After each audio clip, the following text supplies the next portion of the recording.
Muy buenos días, profesor. El día de hoy mi grupo y yo le vamos a hablar sobre la reforma agraria. Si bien sabemos, la reforma agraria tuvo como uno de sus principales objetivos la de repartir tierras a los campesinos, a fin de poder otorgarles la posición legal de su espacio de trabajo y así poder garantizar lo que es su seguridad, dándose algunas medidas ya sean económicas y sociales, con el principal objetivo de aliviar la desigualdad mediante el ordenamiento agrario y que así garantice la justicia social en el campo y aumente lo que es la producción y la productividad del sector agropecuario y así poder elevar lo que son los ingresos de los campesinos. La reforma agraria fue delirada por el gobierno militar de Juan Velasco Alvarado un 24 de junio del año 1969, el cual transformó en poco tiempo lo que es la economía y las sociedades rurales con un muy importante impacto sobre toda la sociedad, además de corregir una situación social y económica injusta. Velasco indicó que la justicia peruana, cuyo futuro depende decisivamente de la creación de cada una vez más mayor del mercado interno, de un alto consumo diversificado y que también del apoyo constructivo del Estado, consciente del inevitable destino industrial de nuestra patria.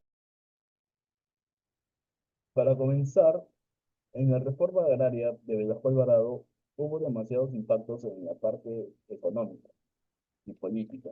Lamentablemente perjudicaban estos factores a la sociedad, pues hubo una desigualdad económica, hubieron muchas irregularidades a largo plazo, como por ejemplo, según las estadísticas, en los años 1975, 1976, 1977 y 1978, fue donde el PBI estuvo por debajo del 10,4% y esto significaba que los precios de los productos no se regían, o también dicho, no se basaban en el precio del mercado, sino que los precios lo ponían los ministerios. Esto también involucraba a la parte política en los actos de irregularidades económicas. La reforma agraria que hubo también en la etapa de Velasco Alvarado fue el tiempo donde hubo más desempleo. Por lo tanto, las personas o los campesinos comenzaban a migrar a Lima, por ejemplo, en busca de oportunidades laborales.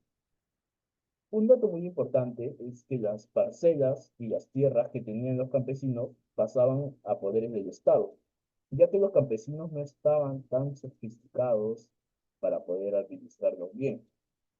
Pongamos en el hecho de que los campesinos no sabían cómo administrar las tierras, no sabían más o menos cómo sacarle el mayor beneficio o sacar mayores cuentas económicas.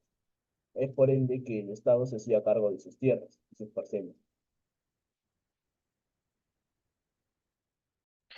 Siguiendo con esta explicación, hablando sobre los aspectos sociales que trajo la reforma agraria de Alvarado, en primer lugar, se buscó erradicar la concentración de la tierra en manos de una pequeña élite terrateniente, distribuyendo las tierras entre los campesinos y comunidades indígenas, que eran explotados por los propietarios de esas tierras, que en ese momento eran los oligarcas, lo cual alteró significativamente la estructura social y rural. Esta reforma, hablando desde el ámbito social, buscaba empoderar al campesino, dándole mayor libertad para poder trabajar las tierras del Estado. Sin embargo, al crearse las CAP en la costa y las SAIS en la sierra, todo se complica, generando una gran desigualdad social, por lo que muchos campesinos no estaban contentos con la reforma de Alvarado. En la costa, por ejemplo, las CAP le daban todo el material que el campesino necesitaba para poder trabajar cómodamente, como por ejemplo en las tierras de algodón y azúcar. Los campesinos tuvieron ingresos muy buenos, ya que las CAP daban soporte al campesinado. Sin embargo, en la sierra, los que estaban a cargo de esas tierras no tenían la experiencia suficiente como para poder administrar un terreno de esta magnitud, haciendo que el campesino quiera trabajar en la costa, ya que no tenía ingresos, ya que no generaba este producto la tierra, donde se veía que podía tener más ingresos, y ahí es donde se genera una gran sobrepoblación en las grandes ciudades que en ese momento eran muy importantes en la costa, como por ejemplo puede ser Trujillo o Lima, etcétera.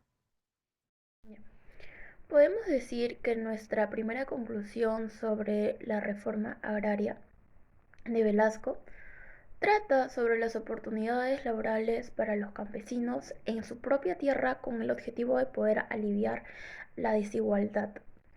Sin embargo, en el ambiente social podemos ver todo lo contrario.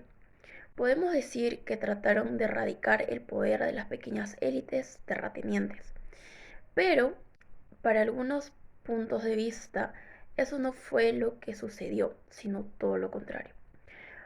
Que esto creó una desigualdad total, no solo en Lima, también en la sierra.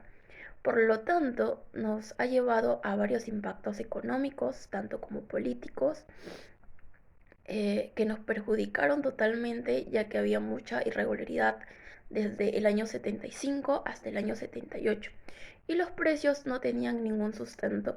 Aparte, comenzó a haber demasiado desempleo y eso es todo.